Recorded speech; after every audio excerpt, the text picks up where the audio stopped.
உங்கள் சாவித்திரி கோவிந்தராஜன். பாவி food channel மூலமாக உங்களை சந்திக்கிறதுல மிக்க மகிழ்ச்சி. என்னுடைய சேனலை சப்ஸ்கிரைப் செய்து கொடுத்த எல்லாருக்கும் ரொம்ப நன்றி. இன்றைக்கி நம்ம என்ன ரெசிபி பண்ண போகிறோம்னு பார்த்தீங்கன்னா, இன்றைக்கி வெஜிடபிள் குருமா தான் பண்ண போகிறோம். குருமா அப்படின்னாலே சப்பாத்திக்கு தான் அந்த காலத்தில் இருந்தது. இப்போ வந்து இந்த குருமா எல்லாம் இட்லி, தோசை எல்லாத்துக்கும் நம்ம தொட்டு சாப்பிட்டுக்கலாம். வாங்க இது எப்படி செய்யறதுன்னு பார்க்கலாம். வாங்க இந்த வெஜிடபிள் குருமாவுக்கு நான் என்னென்ன காய் சேர்க்குறேன்னு பாருங்கள். இதுக்கு வந்து பார்த்திங்கன்னா ஒரு உருளைக்கிழங்கு எடுத்துருக்குறேன். கேரட்டு ஒரு கேரட் எடுத்து பொடியாக நறுக்கியிருக்கிறேன். தக்காளி பழம் ஒரு சின்ன பழம் மீடியம் சைஸ் எடுத்துருக்குறேன். பீன்ஸ் பார்த்திங்கன்னா ஒரு 10 பீன்ஸ் எடுத்து பொடியாக கட் பண்ணி வச்சுருக்கிறேன்.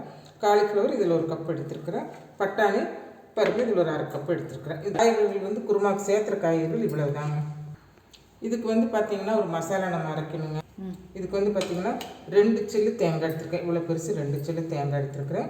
1 டேபிள் ஸ்பூன் பொட்டுக்கல் எடுத்துருக்குறேன். கொஞ்சமாக கருவேப்பிலையும் கொத்தமல்லி தலையும் எடுத்துருக்குறேன். காரத்துக்கு 2 பச்சை மிளகாய் எடுத்துருக்குறேன்.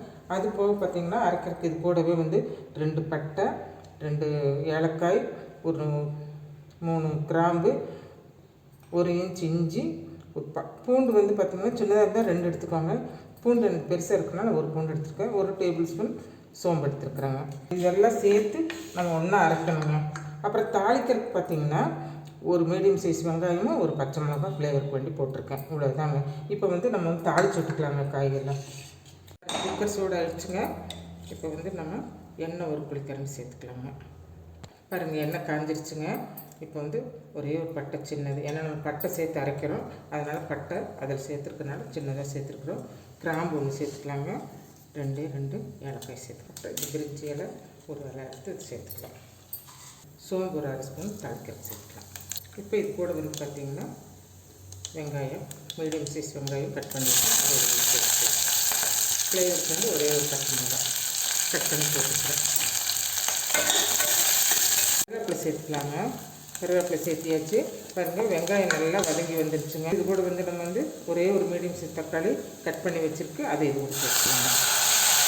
தக்காளி வதங்கிறதுக்கு கொஞ்சமாக உப்பு சேர்த்துக்கலாங்க. ஒரு 1/4 ஸ்பூன் உப்பு சேர்த்துக்கலாம்.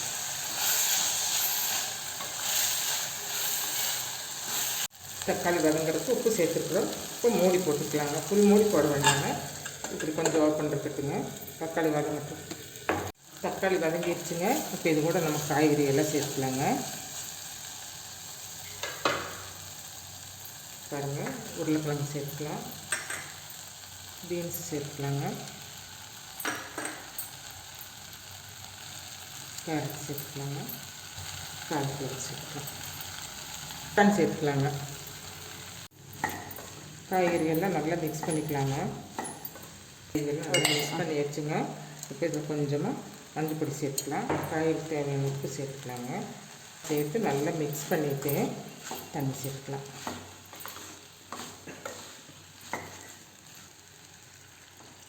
காய்க்கு மேலே கொஞ்சம் தண்ணி நின்னா போதுங்க.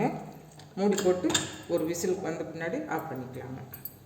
குக்கரில் ஒரு விசில் வர்றதுக்குள்ளே நம்ம எடுத்து வச்ச இந்த அரைக்கிற பொருளெல்லாம் ஒன்றா சேர்த்து அரைச்சிக்கலாங்க. மசாலா அரைச்சி எடுத்துகிட்டு வந்துட்டேங்க. இப்போ குக்கரில் ஸ்டீம் போயிடுச்சு. இப்போ குக்கர் ஓப்பன் பண்ணலாங்க.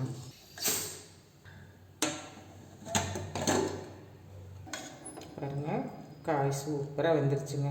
இப்படி தான் வேகணுங்க. ஏன்னா நம்ம தனியாக வேக வச்சோம்னா காய்களை சரியாக வேகலைன்னா நறுக்குன்னு இருக்கும். நம்ம சப்பாத்தி கூட அது கரெக்டாக மேட்ச் ஆகாது. இது குக்கரில் வேக வச்சிட்டோம்னா காயெல்லாம் கொஞ்சம் குழஞ்சிக்குங்களா, ரொம்ப நல்லாயிருக்கும். வாங்க இதில் நம்ம மசாலாலாம் சேர்த்துக்கலாம். சார்பம் தண்ணி ஒரு 1/2 டம்ளர் இருக்குது, இது கூட சேர்த்துக்கலாங்க. இப்போ உப்பு சரியாக இருக்கான்னு பார்த்துக்கோங்க. எனக்கு உப்பு சரியாக இருக்குது. இப்போ இந்த மசாலா பச்சை மசாலா போகிற வரைக்கும் நல்லா கொதிக்கட்டுங்க.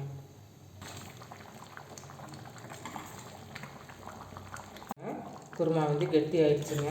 இப்போ வந்து நாம் கொத்தமல்லி தழை தூவி இறக்கிடலாங்க. கொஞ்சமாக தூணா போதுங்க, இறக்கிடலாங்க. அருமையான குருமா ரெடி ஆயிடுச்சுங்க. சப்பாத்தியும் ரெடி ஆயிடுச்சுங்க. ரொம்ப நல்லா வந்துருக்குதுங்க. இது வந்து பார்த்திங்கன்னா இந்த குருமாவை பற்றி சொல்லணுன்னா ஒரு 40 வருஷம் முன்னாடி போகணுங்க. நாங்கள் வந்து கல்யாணமான புதுசில் வந்து பார்த்திங்கன்னா அப்போல்லாம் வந்து நம்ம மெஸ்ஸில் போய் எடுக்கிறதில்ல, கேன்டீனில் போய் எடுக்கிறதில்ல. ஒரு விசேஷம் தான் நம்ம வீட்டில் சமையல்காரரை கூட்டிகிட்டு வந்து அவங்க தான் நம்ம சமைப்பாங்க. நம்ம சாமானெல்லாம் வாங்கி போட்டு அது 300 பேர் 500 பேர் எத்தனை பேர் பண்ணாலும் அவங்க அப்படி சமைக்கும்போது பார்த்திங்கன்னா அந்த சமையல்காரர் சொல்லி கொடுத்தது தாங்க இந்த குருமா. ஒரு 11 இன்க்ரீடியன்ட் சேர்த்துவார். அப்போ நான் வந்து அதை கவுண்ட் பண்ணி வச்சுட்டு அட்டைப்பாலன் வந்துருச்சா, எந்த ஐட்டம் நம்ம மிஸ் பண்ணிட்டோம் அப்படிங்கிறத யோசனை பண்ணி இப்போ இது வரைக்கும் நாங்கள் அதே சமையல்காரர் செஞ்ச குருமா தான் பண்ணியிருக்கிறேன். இதில் எந்த மாற்றமும் மாற்றப்படவே இல்லைங்க. இது ரொம்ப நல்லா இருக்குங்க இந்த குருமா. நீங்களும் ட்ரை பண்ணி பாருங்கள். வீடியோ பிடிச்சிருந்ததுன்னா இந்த வீடியோக்கு லைக் பண்ணுங்கள், ஷேர் பண்ணுங்கள், கமெண்ட் பண்ணுங்கள், சப்ஸ்கிரைப் பண்ண மறந்துடாதீங்க. மீண்டும் ஒரு புதிய வீடியோவில் சந்திப்போம். நன்றி, வணக்கம்.